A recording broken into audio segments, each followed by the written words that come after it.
স্বাগত রাত 10টার সংবাদে আপনাদের সাথে আছি আমরা দুজন। আমি রাশেদ ইমাম এবং আমি তাসনিমে জান্নাত অর্থী। এতক্ষণ দেখছিলেন সংবাদ শিরোনাম। এবারে পুরো খবর। চলে গেলেন attorney general Mahbubey Alam. Corona virus সংক্রমণ মুক্ত হলেও সুস্থ হয়ে আর ফিরতে পারলেন না। রোববার সন্ধ্যা 7টা 25 ঢাকার সম্মিলিত সামরিক হাসপাতালে চিকিৎসাধীন অবস্থায় মারা যান রাষ্ট্রের প্রধান আইন কর্মকর্তা। ইন্না লিল্লাহি ওয়া ইন্না ইলাইহি রাজিউন। তিনি স্ত্রী, এক ছেলে ও এক মেয়ে সহ অসংখ্য গুণগ্রাহী রেখে গেছেন। দেশের ইতিহাসে সবচেয়ে বেশি সময় ধরে রাষ্ট্রের প্রধান আইন কর্মকর্তার দায়িত্বে মাহবুবে আলমের মৃত্যুতে গভীর শোক প্রকাশ করেছেন রাষ্ট্রপতি মোহাম্মদ আব্দুল হামিদ ও প্রধানমন্ত্রী শেখ হাসিনা। শোক জানিয়েছেন স্পিকার, প্রধান বিচারপতি, আইনমন্ত্রী সহ নানা শ্রেণী পেশার মানুষ। আশিকুর রহমান শ্রাবণ জানাচ্ছেন বিস্তারিত। মাহবুবে আলমের জন্ম 1949 সালের 17 ফেব্রুয়ারি মুন্সিগঞ্জের লৌহজং উপজেলার মৌছামান্দ্রা গ্রামে। ঢাকা বিশ্ববিদ্যালয় থেকে 1968 সালে রাষ্ট্রবিজ্ঞানে অনার্স এবং 1969 সালে লোক প্রশাসনে মাস্টার্স ডিগ্রি অর্জন করেন তিনি। 1972 সালে ঢাকা বিশ্ববিদ্যালয় থেকে এলএলবি ডিগ্রি নেন। 2009 সালের 13 জানুয়ারি রাষ্ট্রের প্রধান আইন কর্মকর্তা হিসেবে নিয়োগ পান মাহবুবে আলম। এরপর থেকে টানা 11 বছর এ দায়িত্বে। অ্যাটর্নি জেনারেল হিসেবে সর্বোচ্চ আদালতে 71 মানবতাবিরোধী অপরাধের মামলার বিচারে গুরুত্বপূর্ণ ভূমিকা রাখেন মাহবুবে আলম। এছাড়া সংবিধানের 5ম, 7ম, 13 ও 16 সংশোধনী মামলা পরিচালনাও করেন তিনি। জাতির পিতা বঙ্গবন্ধু শেখ মুজিবুর রহমান হত্যাকাণ্ডের মামলায়ও যুক্ত ছিলেন মাহবুবে আলম। আলোচিত বিডিআর বিদ্রোহ হত্যা মামলায় রাষ্ট্রপক্ষের প্রধান আইনজীবীর দায়িত্বে ছিলেন। গেল 4 সেপ্টেম্বর জ্বর নিয়ে ঢাকা সিএমএইচে ভর্তি হয়েছিলেন মাহবুবে আলম। সেখানে নমুনা পরীক্ষায় তার করোনা ভাইরাসের সংক্রমণ ধরা পড়ে। এরপর করোনা মুক্ত হন তিনি, কিন্তু ফিরে আসতে পারলেন না আর। ঢাকার সম্মিলিত সামরিক হাসপাতাল সিএমএইচে চিকিৎসাধীন অবস্থায় রোববার সন্ধ্যায় তার মৃত্যু হয়। তার বয়স হয়েছিল 71 বছর। আশিকুর রহমান শ্রাবণ, নিউজ 24, ঢাকা। দর্শক, এ বিষয়ে বিস্তারিত জানাতে অ্যাটর্নি জেনারেলের মিন্টো রোডের বাসভবন থেকে সরাসরি যুক্ত হচ্ছেন সহকর্মী প্লাবন রহমান। প্লাবন, নিশ্চয়ই শুনতে পাচ্ছেন। প্লাবন, অ্যাটর্নি জেনারেলের দাফন কোথায়, কখন হবে এবং কি বলছেন স্বজনরা?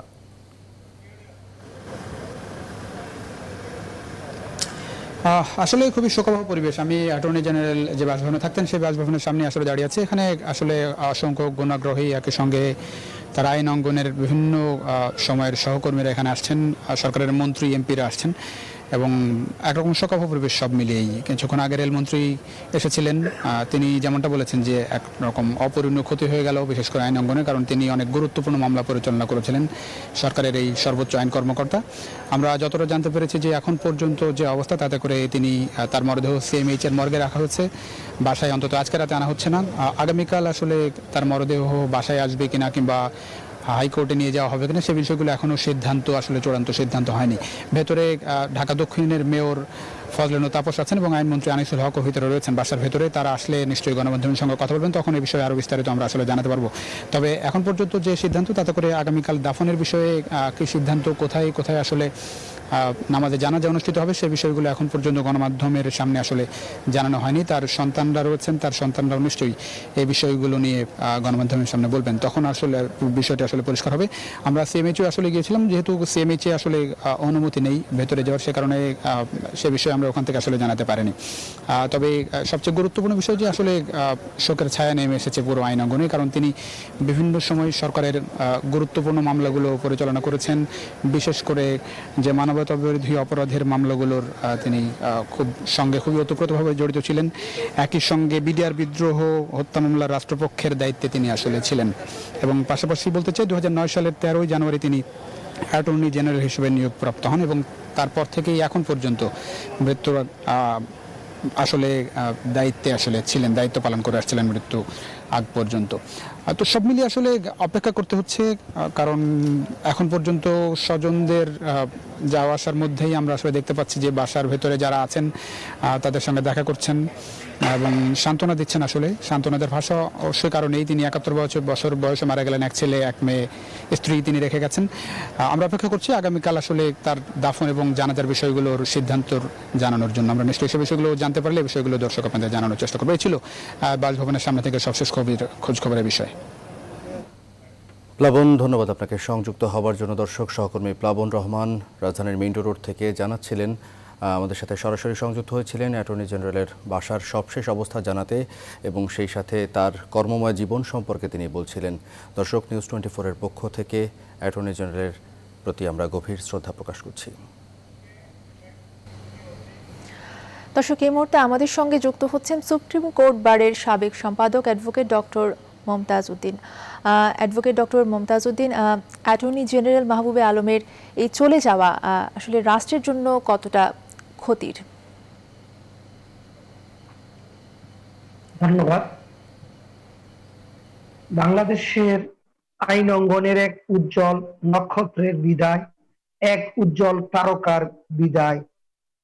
মাহবুবে আলম বাংলাদেশের অ্যাটর্নি জেনারেল হিসেবে সবচেয়ে সফল একজন আইন কর্মকর্তা ছিলেন। রাষ্ট্রের প্রধান আইন কর্মকর্তা হিসেবে তিনি প্রায় 12 বছর সফলতার সাথে, অত্যন্ত দক্ষতার সাথে তিনি দায়িত্ব পালন করেছেন। সরকার এবং রাষ্ট্রকে তিনি যে সাপোর্ট দিয়েছেন, যে সহযোগিতা করেছেন আইনের শাসন প্রতিষ্ঠায়, বঙ্গবন্ধু হত্যা মামলার বিচারের ক্ষেত্রে এবং যুদ্ধাপরাধীদের বিচারের ক্ষেত্রে এরকম নজির তিনি স্থাপন করে গেছেন, যেটা তার অনুপস্থিতিতে ভবিষ্যতে আইন অঙ্গনে যে শূন্যতা সৃষ্টি হবে বা হয়েছে তার মৃত্যুতে, সেটা আর কোনোদিন পূরণ হবার নয়। এরকম সফল অ্যাটর্নি জেনারেল, এরকম সফল আইনজীবী আমার জানা মতে সুপ্রিম কোর্ট এবং বাংলাদেশের ইতিহাসে বিরল। আমরা মনে করি তার অনুপস্থিতিতে আমরা যা হারিয়েছি আমরা এটা কোনোদিন পূরণ করতে পারবো না। তিনি সুপ্রিম কোর্ট আইনজীবী সমিতির সভাপতি ছিলেন, সম্পাদক ছিলেন, একজন বাংলাদেশের আইনজীবী হিসাবে সবচেয়ে খ্যাতিমান একজন আইনজীবী ছিলেন। কাজী আমরা তার শূন্যতা চিরদিন আমাদেরকে বয়ে বেড়াতে হবে।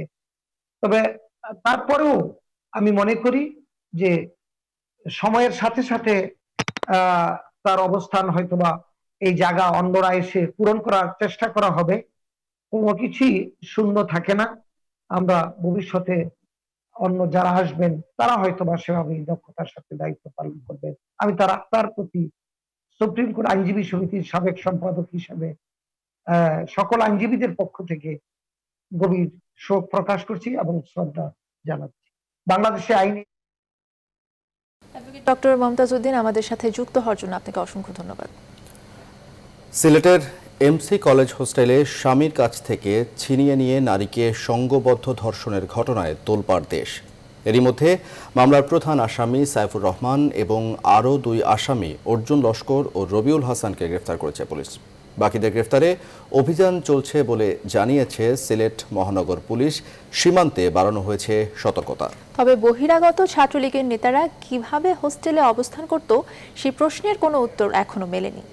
বরং কলেজ কর্তৃপক্ষের বক্তব্যে ছাত্রলীগ নেতাদের ক্ষমতার স্বরূপ কিছুটা হলেও উন্মোচিত হয়েছে। অধ্যক্ষ এই ঘটনার জন্য এককভাবে দায় নিতে রাজি নন। সৈয়দ রাসেলের তথ্য ছবিতে দেখুন ডেস্ক রিপোর্ট। ঐতিহ্যবাহী এমসি কলেজের এই হোস্টেল এখন জঘন্য এক ঘটনার সাক্ষী। বেড়াতে আসা নারীকে স্বামীর কাছ থেকে ছিনিয়ে এখানেই সংঘবদ্ধভাবে ধর্ষণ করা হয়। এই ঘটনায় এমসি কলেজের সব শিক্ষার্থীর মাঝেই বিরাজ করছে ক্ষোভ। আমরা চিৎকার করছি, আমাদের শরীর এখনো কাঁপছে এই ঘটনার পরিপ্রেক্ষিতে। 128 বছরের ইতিহাসে আমাদের এই ঐতিহ্যবাহী এমসি কলেজ যেমন নেককারজনক ঘটনা ঘটে নাই। ছাত্রলীগের রাজনীতিতে জড়িত 6 আসামির মধ্যে সাইফুর ও অর্জুন এখন পুলিশের হেফাজতে। পুলিশ বলছে সাইফুর রহমান গ্রেফতার এড়াতে দাড়ি কেটে ফেলে। এছাড়া ভারতে পালানোর চেষ্টায় ছিল অর্জুন। এই মামলায় অন্য আসামিদের গ্রেফতারে নানাভাবে চেষ্টা চলছে বলে জানায় এসএমপি। 1 নম্বর আসামি সাইফুর রহমানকে সুনামগঞ্জ থেকে এবং অর্জুন লস্কর 4 নম্বর আসামি তাকে আমরা হবিগঞ্জ থেকে গ্রেপ্তার করতে পেরেছি। পলাতক যারা আছে তাদের ব্যাপারে আমাদের অভিযান অব্যাহত আছে। রাজনৈতিক নেতাদের নিয়ে কথা বলা যাবে না জানিয়ে কলেজ অধ্যক্ষ বলছেন, ঘটনার জন্য এককভাবে কর্তৃপক্ষ দায়ী হতে পারে না। রাজনৈতিক নেতৃবৃন্দের ব্যাপারে বা রাজনীতির ব্যাপারে আমি কিছু বলতে পারি না, আমি সরকারি কর্মকর্তা। এটা তো কিডন্যাপ হয়েছে, প্রথমে কিডন্যাপ করেছে তাদেরকে যেভাবে করে। তাইলে আমি যদি প্রশ্ন করি যে এখানে পুলিশ কেন ছিল না। ঘটনার জেরে হোস্টেল সুপারের বিরুদ্ধে এখন পর্যন্ত কোনো পদক্ষেপ নেয়নি কলেজ কর্তৃপক্ষ। হোস্টেল সুপার বলছেন, বহিরাগতদের থাকার বিষয়ে আগেই অধ্যক্ষকে অবহিত করা হয়েছে। এর আড়ালেই পূর্বতন কয়েকজন ছাত্র এসে ঈদের পরে এসে কয়েকদিন ধরে তারা অবস্থান করেছে। হয়তো তাদের পূর্বের বর্ডারশিপ ছিল, যাতে ছাত্রত্ব এখন নেই, এরকম কিছু এসেছে। ছাত্রাবাস সুপার হিসেবে আমি বিষয়টি আমার অধ্যক্ষ মহোদয়কে অবহিত করেছি। করোনাকালে হোস্টেল বন্ধ থাকলেও ছাত্রলীগ নেতাদের অবস্থানের বিরুদ্ধে কেন কঠোর পদক্ষেপ নেওয়া হয়নি, এই প্রশ্নের সদুত্তর দেননি কেউই। Desk report, news 24। এদিকে খাগড়াছড়িতে প্রতিবন্ধী নারীকে গণধর্ষণ সাম্প্রদায়িক উদ্দেশ্য নয়, ডাকাতি করতে ঢুকে গণধর্ষণ করার কথা স্বীকার করেছে গ্রেপ্তার আসামিরা। সকালে খাগড়াছড়ির পুলিশ সুপারের কার্যালয়ে আয়োজিত সংবাদ সম্মেলনে তথ্য নিশ্চিত করেন চট্টগ্রাম রেঞ্জের ডিআইজি মোহাম্মদ আনোয়ার হোসেন। খাগড়াছড়ির পুলিশ সুপার মোহাম্মদ আব্দুল আজিজ জানান, শনিবার চট্টগ্রাম ও খাগড়াছড়ি জেলার বিভিন্ন এলাকায় অভিযান চালিয়ে এ মামলার 7 আসামিদের গ্রেফতার করা হয়। 9 জনের সংঘবদ্ধ দল গণধর্ষণের পাশাপাশি ওই বাড়িতে লুটপাট চালায়। আসামিদের গ্রেফতারের পাশাপাশি লুটপাট হওয়া মালামাল উদ্ধার করা হয়েছে। পাহাড়ে ও সমতলে সংগঠিত সব ধর্ষণের ঘটনার বিচারের দাবিতে খাগড়াছড়িতে মানববন্ধন ও সমাবেশ করেছে ত্রিপুরা স্টুডেন্টস ফোরাম এবং বাংলাদেশ মারমা স্টুডেন্টস কাউন্সিল। এবং ধর্ষণের সাথে কারা যুক্ত, তারা গ্রেফতার হয়েছে, তারা আদালতে যাবে, সেখানে আমাদের আরো কনফেশনাল স্টেটমেন্ট অনেক কিছু বিষয় আছে। সুতরাং আমরা বাকি কার্যক্রমটা সুষ্ঠুভাবে সম্পন্ন করি, এদের শাস্তি হওয়ার সাথে। এটাকে ইস্যু করে কেউ কেউ এখানে এটাকে ভিন্ন পথে নেওয়ার চেষ্টা করছিল। তবে আমরা এখন পর্যন্ত গ্রেফতারকৃতদের কাছ থেকে যে তথ্যগুলো আমরা পেয়েছি, সেখানে দেখা যাচ্ছে যে তারা সকলেই পেশাদার অপরাধী, অপরাধ সংগঠন করার জন্য কিন্তু তারা। আওয়ামী লীগ সরকারে থাকলেও নিজ দলের নেতাকর্মীদের অপকর্মের শাস্তি দিতে পিছু পা হয় না বলে মন্তব্য করেছেন দলের সাধারণ সম্পাদক ও সড়ক পরিবহন ও সেতুমন্ত্রী ওবায়দুল কাদের। আর বিএনপি মহাসচিব মির্জা ফখরুল ইসলামের দাবি, আওয়ামী লীগ ক্ষমতায় থাকলেই দেশে ধর্ষণ ও দুর্নীতি বাড়ে, আইনশৃঙ্খলা পরিস্থিতির অবনতি ঘটে। এদিকে এমসি কলেজে ধর্ষণের প্রতিবাদে দেশের বিভিন্ন স্থানে প্রতিবাদ বিক্ষোভ হয়েছে। বিস্তারিত জানাচ্ছেন আফরিন আনোয়ার। সিলেটের এমসি কলেজ ছাত্রাবাসে সংঘবদ্ধ ধর্ষণের ঘটনা সহ সারা দেশে নারীর প্রতি সহিংসতা ও নির্যাতন বন্ধের প্রতিবাদে রোববার দেশের বিভিন্ন স্থানে মানববন্ধন ও বিক্ষোভ করেন বিভিন্ন শ্রেণী পেশার মানুষ। এখনো ঠিক হয়ে যান। আর ঢাকা বিশ্ববিদ্যালয়ে সন্ত্রাস বিরোধী রাজু ভাস্কর্যের সামনে বিক্ষোভ সমাবেশ করে ছাত্রলীগ। সিলেটের ঘটনায় নিজ সংগঠনের কর্মীদের নাম আসলেও নেতাদের বক্তব্যে ছিল না তার কোনো দায়ভার। বলতে চাই, ওই নুরুগঞ্জদেরকে, ওই ধর্ষণের সহায়তাকারীকে অনত বিলম্বে গ্রেফতার করে আইনের আওতায় আনার দাবি জানাচ্ছে বাংলাদেশ ছাত্রলীগ। বঙ্গবন্ধু এভিনিউতে দলীয় সভায় আওয়ামী লীগ সাধারণ সম্পাদক জানান, অপরাধ করলে নিজ দলের কর্মীদেরও ছাড় দেবে না বর্তমান সরকার। সরকার নিজের দলের কর্মীদেরও অপকর্মের জন্য শাস্তি দিতে এতটুকু কুণ্ঠিত নয়। অপরাধী যেই হোক তাকে ছাড় দেওয়া হবে না। আর গুলশানে বিএনপি চেয়ারপারসনের রাজনৈতিক কার্যালয়ে সংবাদ সম্মেলনে দলের মহাসচিব অভিযোগ করে বলেন, বর্তমানে দেশে কারোরই নিরাপত্তা নেই। ছাত্র সংগঠন ছাত্রলীগ যাদের একটা ঐতিহ্য আছে, তাদের নেতারাই এই ঘটনাগুলোর সঙ্গে সবগুলো ঘটনার সঙ্গে জড়িত। আওয়ামী লীগ একটা ব্যাপারে সফল হয়েছে, সেটা হচ্ছে যে তারা সারা দেশের সকল মানুষের মধ্যে একটা ত্রাস সৃষ্টি করতে পেরেছে। এই সংগ্রামে আফরিন আনোয়ার, নিউজ 24, ঢাকা। ক্ষমতা ও টাকার প্রভাবে ধর্ষণে অভিযুক্তরা বেশিরভাগই পার পেয়ে যাচ্ছে, বিচারের আওতায় আনা যাচ্ছে না অনেককেই। আবার বিচারের আওতায় এলেও শাস্তি নিশ্চিত হচ্ছে না, ফলে সমাজে এক ধরনের বিচারহীনতার সংস্কৃতি তৈরি হয়েছে। এতে ধর্ষণ, গণধর্ষণ সহ নারীর প্রতি সহিংসতার ঘটনাগুলো বেড়েই চলেছে। আর এমনটাই মনে করছেন বিশেষজ্ঞরা। এছাড়াও নারীর প্রতি সামাজিক দৃষ্টিভঙ্গিকেও ধর্ষণের কারণ হিসেবে চিহ্নিত করছেন তারা। ধর্ষণ রোধে পরিবার, সমাজ এবং রাষ্ট্রকে সম্মিলিতভাবে ব্যবস্থা গ্রহণের আহ্বান তাদের। আরও জানাচ্ছেন অন্তরা বিশ্বাস। শিক্ষিত, অশিক্ষিত, ধনী কিংবা গরিব, ধর্ষণের ক্ষেত্রে বিভিন্ন সময়ে উঠে এসেছে বিভিন্ন শ্রেণী পেশার মানুষের নাম। কখনো নাম করা শিক্ষা প্রতিষ্ঠানের শিক্ষার্থী, কখনো শিক্ষকের নাম পাওয়া গেছে ধর্ষকের তালিকায়। আইন শৃঙ্খলা রক্ষাকারী প্রতিষ্ঠানের সীমাবদ্ধতা আছে, সেই সাথে রাজনৈতিক প্রভাব আছে। কাজে সমাজে যারা নাকি এইসব অনাচার করে বেড়ায়, তারা কিন্তু সেই রাজনৈতিক প্রভাবের কারণে এগুলো করে বেড়ায়।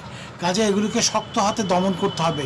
মানবাধিকার সংস্থা আইন ও সালিশ কেন্দ্রের হিসাব অনুযায়ী 2017 সালে ধর্ষণের শিকার হন 818 জন নারী, 2018 সালে 732 জন এবং 2019 সালে 1413 জন নারী ধর্ষণের শিকার হন। নারী নিরাপদ নয় শিক্ষাক্ষেত্রে, হাসপাতালে, পথে, কর্মস্থলে, এমনকি ঘরেও। কয়েক সপ্তাহের মধ্যেই ঘটে গেছে কয়েকটি চাঞ্চল্যকর ঘটনা। শুক্রবার রাতে সিলেটের এমসি কলেজে স্বামীর সাথে ঘুরতে গিয়ে ধর্ষণের শিকার হন এক নারী। কলেজের শিক্ষার্থীরা স্বামীকে গাড়িতে আটকে রেখে তার স্ত্রীকে ধর্ষণ করে। খাগড়াছড়িতে ধর্ষণের শিকার হয় প্রতিবন্ধী মেয়ে। গাইবান্ধায় গণধর্ষণের শিকার হন আরেক নারী। নারায়ণগঞ্জ, কিশোরগঞ্জ এবং টাঙ্গাইলে কয়েক সপ্তাহের মধ্যে ঘটে গেছে বেশ কয়েকটি শিশু ধর্ষণের ঘটনা।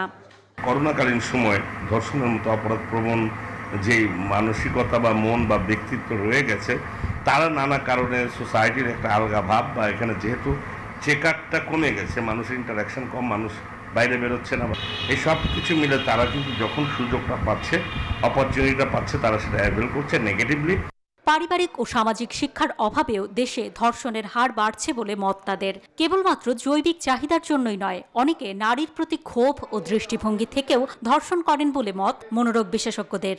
তার শৈশব থেকে তার কৈশোরকাল 18-19 বছরের মধ্যে তার বেসিক ভিত্তিটা তৈরি হয় এবং এই মেইন ভিত্তিটা কিন্তু আমরা আমাদের পরিবার থেকে আমরা পেয়ে থাকি। পরিবারের মহিলা সদস্যদের সাথে অন্যান্যদের আচরণ কিরকম সেটার উপরে কিন্তু একটা মানে ছেলের সাধারণত তার অপোজিট সেক্সের প্রতি তার যে এক ধরনের সম্মান বোধ, এই জায়গাগুলো কিন্তু তৈরি হওয়ার একটা মূল আমি বলবো ভিত্তি হিসেবে কাজ করে। বিচারহীনতার সংস্কৃতি ধর্ষণের সংখ্যা দিন দিন বাড়াচ্ছে বলে মনে করছেন বিশেষজ্ঞরা। তাই তারা মনে করেন প্রতিটি ধর্ষণের ঘটনার বিচার ও শাস্তিই হবে প্রতিরোধক। অন্তরা বিশ্বাস, নিউজ 24, ঢাকা। সৌদি এয়ারলাইন্সের টিকিট বিতরণের জটিলতার মাঝে রোববার ভিসার মেয়াদ বাড়ানোর দাবিতে সৌদি দূতাবাসের সামনে বিক্ষোভ করেছেন প্রবাসীরা। তবে প্রবাসীদের আবেদন সরাসরি গ্রহণ না করে এজেন্সির মাধ্যমে আবেদনের পরামর্শ দিয়েছে দূতাবাস। এই সুযোগে বেসরকারি এজেন্সিগুলো প্রবাসীদের কাছ থেকে লাখ লাখ টাকা হাতিয়ে নেওয়ার পায়তারা করছে বলে অভিযোগ করেন তারা। এদিকে আজও টোকেন প্রাপ্তির দাবিতে সৌদি এয়ারলাইন্সের সামনে বিক্ষোভ করেছেন রেমিটেন্স যোদ্ধারা। সৈয়দ রায়হান জানাচ্ছেন পুরোটা। টোকেন প্রাপ্তির দাবিতে রোববারও সৌদি এয়ারলাইন্সের সামনে জড়ো হন টিকিট প্রত্যাশী রেমিটেন্স যোদ্ধারা। অধিকাংশ সৌদি প্রবাসীর ভিসার মেয়াদ শেষ হবে আগামী 30 সেপ্টেম্বর। এ অবস্থায় অনিশ্চয়তা ভর করেছে করোনা মহামারীর জন্য দেশে আটকে পড়া প্রবাসীদের মাঝে। ভিতরে যাইতে বলতে পারবো কিভাবে বলবো যে কালো বাজার হইতেছে না কিভাবে, আমরা টুকিনই পাই না। তাদের এক এক সময় এক একটা সিদ্ধান্ত। এই বলছে 27 তারিখ, তারপর বললো 29 তারিখ, এখন বলো 4 তারিখ। টাকা বাড়ায় সরকারের লাভ হয় না, সব বাইরে সৌদি বলতেছে নিবে, বাংলাদেশ সরকারের গাফিলতির জন্য এটা হচ্ছে না। সরকারের ঘোষণা মেনে ভিসার মেয়াদ বাড়াতে এদিন সৌদি দূতাবাসের সামনেও ভিড় করেন অনেকে। তবে প্রবাসীদের কোনো সদুত্তর না দিয়ে নির্দিষ্ট কনসুলেটের মাধ্যমে আবেদন করার পরামর্শ দেয় সৌদি দূতাবাস। এই সুযোগে কনসুলেটগুলো প্রবাসীদের কাছ থেকে লাখ লাখ টাকা হাতিয়ে নেওয়ার পায়তারা করছেন বলে অভিযোগ তাদের। দালাল তারা এখন আমাদের কাছে টাকা অনেক পরিমাণ টাকা চাইবে, 20,000, 20,000, 30,000 বা 50,000 টাকা চাইতে পারে। এই কারণে আমরা এখানে এখনো আছি। এজেন্সির মাধ্যমে যাবো, আমাদের কাছে 1 লাখ টাকা, 1.5 লাখ টাকা, 2 লাখ টাকা চাইবে, তখন আমরা টাকা কোথায় পাবো? আমরা 8-9 মাস বাড়িতে। এজেন্সির মাধ্যমে পাসপোর্ট জমা দেওয়া মানে কি 1 লক্ষ 2 লক্ষ করে সবার কাছে আবার টাকা আদায় করবো। আগামী 4 অক্টোবর থেকে নতুন টোকেন বিতরণের ঘোষণা দিয়ে আপাতত টোকেন দেয়া বন্ধ রেখেছে Saudi airlines. Syed Raihan, news 24, Dhaka. Corona মহামারীর কারণে আটকে পড়া প্রবাসীদের নির্দিষ্ট সময়ে সৌদি ফেরাতে ফ্লাইট সংখ্যা বাড়ানোর জন্য দেশটির প্রতি অনুরোধ জানিয়েছে বাংলাদেশ। পররাষ্ট্রমন্ত্রী ডক্টর একে আব্দুল মোমেন রোববার বিকেলে সৌদি আরবের পররাষ্ট্রমন্ত্রী প্রিন্স ফয়সাল বিন ফারহান আল সৌদকে ফোন করে এই অনুরোধ জানান। এ সময় বাংলাদেশের পররাষ্ট্রমন্ত্রী ইকামার মেয়াদ বৃদ্ধি ও ভিসা দেয়ার সৌদি আরবের সিদ্ধান্তকে স্বাগত জানান। বিমান বাংলাদেশ ফ্লাইট চলাচলে অনুমতি দেয়ায় সৌদি পররাষ্ট্রমন্ত্রীকে তিনি ধন্যবাদ জানান। একই সাথে দাম্মাম রুটে বিমান বাংলাদেশ এয়ারলাইন্সের ফ্লাইট চলাচলের অনুমতি দেওয়ার জন্য সৌদি পররাষ্ট্রমন্ত্রীকে অনুরোধ জানান ডক্টর মোমেন। বর্তমানে রিয়াদ, মদিনা ও জেদ্দায় বাংলাদেশ বিমান চলাচলের অনুমতি দেওয়া হয়েছে।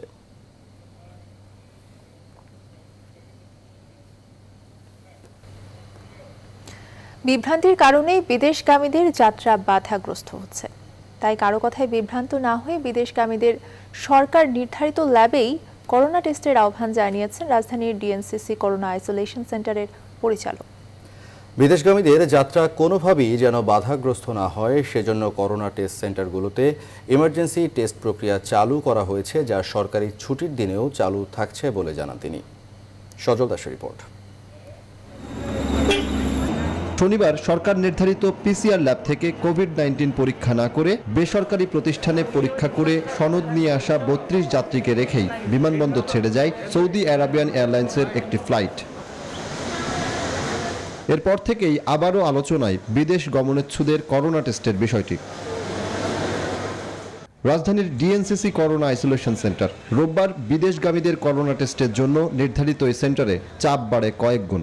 আমরা 500 সিরিয়ালের পরে ছিলাম, ভাবছিলাম যে হয়তো আজকে বিকাল হয়ে যাবে, খুব দ্রুত হয়ে গেছে। শান্তি শৃঙ্খলাভাবে তো করলাম সবকিছু। পরিবেশ ভালো, কোনো দালাল নাই, মানুষ সেবা পাচ্ছে। এখন সেন্টারের পরিচালক বলছেন, টেস্টের সক্ষমতা বৃদ্ধি, এমার্জেন্সি রেসপন্স, টেস্ট সেন্টারে সার্বক্ষণিক সেবা প্রক্রিয়া সহ নানাভাবে এই চাপ সামাল দেওয়ার চেষ্টা করছেন তারা।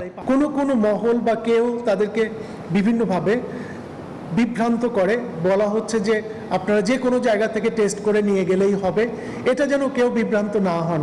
এখন পর্যন্ত সরকার নির্ধারিত যে আমাদের এই সেন্টার আছে অথবা দেশে আরও যে সেন্টারগুলোকে করা হয়েছে, পার্টিকুলারলি ওই সেন্টারগুলো ছাড়া অন্য কোথাও যেন তারা টেস্টটা না করান।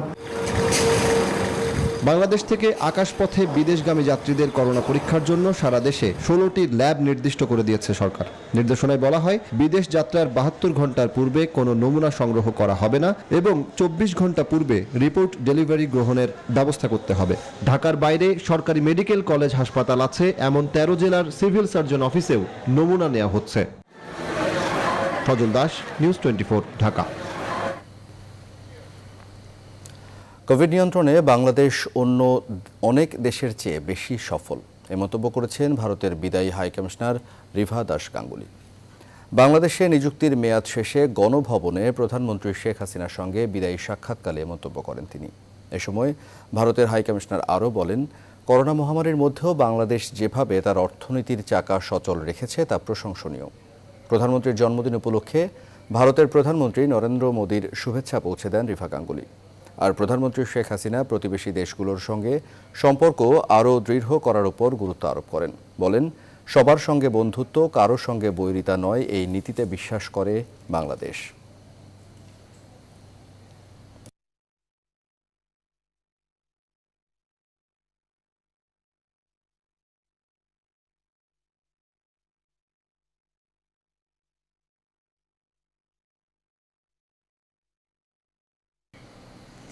নারায়ণগঞ্জের জামে মসজিদে বিস্ফোরণে নিহত 35 জনের পরিবারের কাছে প্রধানমন্ত্রীর দেয়া 5 লাখ করে 1,75,00,000 টাকার চেক বিতরণ করেছে জেলা প্রশাসন।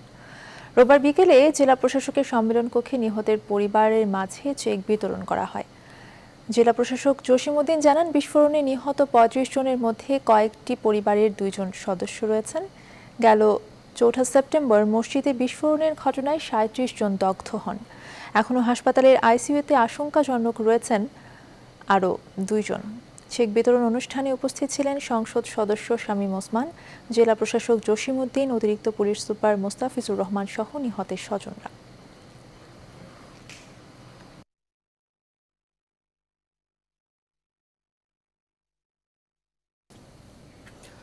রাজনৈতিকভাবে ব্যর্থ হয়ে প্রধানমন্ত্রী শেখ হাসিনার প্রতিপক্ষরা এখনও ষড়যন্ত্র চালিয়ে যাচ্ছে বলে মন্তব্য করেছেন তথ্যমন্ত্রী হাসান মাহমুদ। ষড়যন্ত্রকারীদের দেশ ও উন্নয়নের শত্রু হিসেবে চিহ্নিত করে সবাইকে সতর্ক থাকার আহ্বানও জানান মন্ত্রী। রোববার দুপুরে সচিবালয়ে সাংবাদিক শাবান মাহমুদ রচিত শেখ হাসিনার জীবন কথা শীর্ষক বইয়ের মোড়ক উন্মোচন অনুষ্ঠানে তথ্যমন্ত্রী এসব কথা বলেন। আওয়ামী লীগ সভাপতি ও প্রধানমন্ত্রী শেখ হাসিনার ৭৪তম জন্মদিন উপলক্ষে বইটি প্রকাশ পেয়েছে, যেখানে প্রধানমন্ত্রীর জন্ম, শৈশব থেকে রাজনৈতিক দর্শন এবং দেশকে উন্নয়ন অগ্রযাত্রায় উন্নীত করার বিষয়গুলো তুলে ধরেন লেখক। বইটির ওপর আলোচনায় অংশ নেন নিউজ 24-এর সিইও ও বাংলাদেশ প্রতিদিনের সম্পাদক নাইম নিজাম, সুপ্রিম কোর্টের অবসরপ্রাপ্ত বিচারপতি AHM শামসুদ্দিন মানিক চৌধুরী এবং প্রধানমন্ত্রীর সাবেক তথ্য উপদেষ্টা ইকবাল সোবহান চৌধুরী। বক্তারা প্রধানমন্ত্রীর বর্ণাঢ্য জীবনের নানা দিক তুলে ধরেন। তাকে রাজনৈতিকভাবে মোকাবেলা করতে ব্যর্থ হয়ে ষড়যন্ত্রের পথে বেছে নিয়েছে। সেই জন্যই মধ্যপ্রাচ্যে গোপন বৈঠক হয়, সেখানে পাকিস্তানের গোয়েন্দা সংস্থার প্রতিনিধিরা উপস্থিত থাকে। সেই জন্য ঢাকা শহরও বিভিন্ন জায়গায় নানা ধরনের বৈঠক হয়। এই অগ্রগতির চাকাকে যারা দুর্নীতি আর দুঃশাসনের মাধ্যমে ঘূর্ণায়মান চাকায় পরিণত করেছিল, তারা এখনও আবার ষড়যন্ত্রের মাধ্যমে দেশের এই অগ্রগতিকে থমকে দিতে চায়। সেজন্য ষড়যন্ত্র থেমে নাই।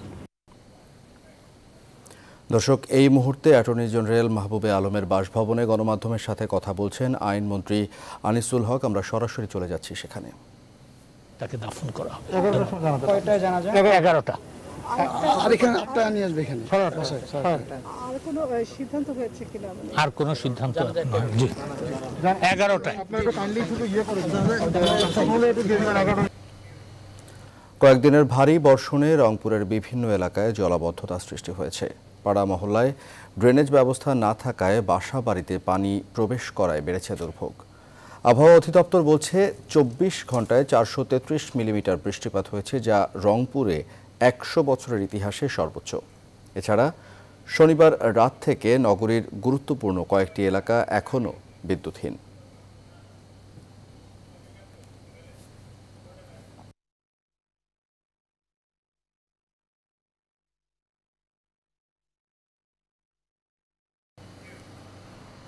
দিনাজপুরের পার্বতীপুরে ঘরের দেয়াল ধসে একই পরিবারের 4 জনের মৃত্যু হয়েছে। স্থানীয়রা জানান, রোববার সকালে গ্রামের লোকজন গিয়ে দেখতে পান ঝাউপাড়া গ্রামের স্বপন, স্ত্রী শারজান ও 2 শিশুপুত্র হোসাইন ও হাসিনুর নিজ ঘরে মাটির দেয়ালের নিচে চাপা পড়ে রয়েছে। দ্রুত লোকজন মাটি সরিয়ে তাদের মৃত অবস্থায় উদ্ধার করেন। তারা একই বিছানায় শোয়া অবস্থায় ছিলেন। শনিবার দিনে ও রাতে মুষলধারে বৃষ্টি হয়। ধারণা করা হচ্ছে টানা বর্ষণে মাটির ঘরের দেয়াল ধসে এই দুর্ঘটনা ঘটে। ফেরিঘাটে ভোগান্তি দেশের দক্ষিণাঞ্চলের মানুষের কাছে অতি পরিচিত এক নাম। অতিরিক্ত স্রোত, নাব্য সংকট কিংবা কুয়াশা, নানা কারণে মাঝে মধ্যেই বন্ধ থাকে ফেরি চলাচল। দুর্ভোগ বাড়ে মানুষের, বিঘ্ন হয় পণ্য পরিবহন। এমনকি ফেরি পারাপারের এই সমস্যায় হাজার কোটি টাকা ব্যয়ে নির্মিত ঢাকা মাওয়া ভাঙা এক্সপ্রেসওয়ের সুফল পাচ্ছে না সাধারণ মানুষ। অপেক্ষা স্বপ্নের পদ্মা সেতুর, যা অবসান ঘটাবে এই দুর্ভোগের। কারণ হবে 21 জেলার আঞ্চলিক উন্নয়নের। এবারে ফার্স্ট সিকিউরিটি ইসলামী ব্যাংক অর্থ বাণিজ্য সংবাদ।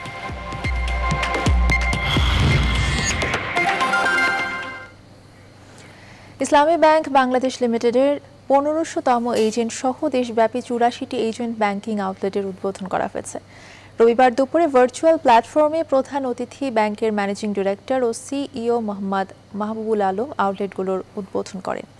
অনুষ্ঠানে বিশেষ অতিথি ছিলেন additional managing director Mohammad Monirul মাওলা, মোহাম্মদ কায়সার আলী ও মোহাম্মদ ওমর ফারুক খান।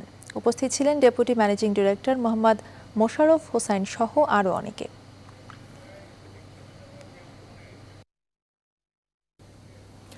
স্বাস্থ্য সুরক্ষার কথা চিন্তা করে মিনিস্টার হিউম্যান কেয়ার নতুন ব্র্যান্ড চালু করল মিনিস্টারের গুলশান হেড অফিসে স্বাস্থ্যবিধি মেনে আনুষ্ঠানিকভাবে এর উদ্বোধন করেন মিনিস্টার মাইওয়ান গ্রুপের চেয়ারম্যান MA রাজ্জাক খান রাজ এবং ম্যানেজিং ডিরেক্টর দিলরুবা তনু।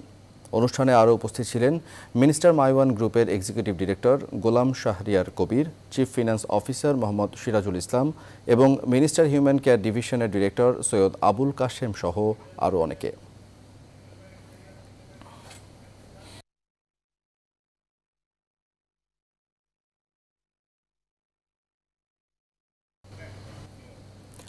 খেলার খবর। শ্রীলঙ্কা বোর্ডের বিপরীতে বিসিবির অবস্থানের প্রতি সমর্থন জানালেন যুব ও ক্রীড়া প্রতিমন্ত্রী জাহিদ হাসান রাসেল। রোববার রাজধানীর এক অভিজাত হোটেলে গণমাধ্যমের মুখোমুখি হয়ে প্রতিমন্ত্রী বলেন, চেষ্টা চলছে সিরিজ আয়োজনের। জাতীয় দলের সফর নিয়ে যখন অনিশ্চয়তা, তখন স্বাস্থ্যবিধি মেনে ঘরোয়া আসর শুরুর জন্য মত দিয়েছেন বর্তমান ও সাবেক ক্রিকেটাররা। পুরস্কার বিতরণের মধ্য দিয়ে শেষ হলো অনলাইনে আয়োজিত জয়তু শেখ হাসিনা আন্তর্জাতিক দাবা টুর্নামেন্ট। টুর্নামেন্টে সেরার মুকুট উঠেছে ইন্দোনেশিয়ার গ্র্যান্ড মাস্টার সাশান্ত মেগারান্তের হাতে।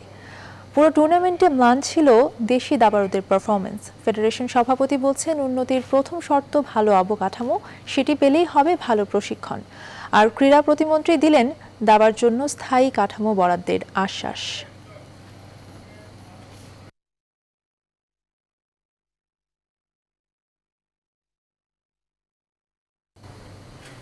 এই ছিল এখনকার সংবাদ আয়োজনে। এতক্ষণ সঙ্গে থাকার জন্য সবাইকে ধন্যবাদ।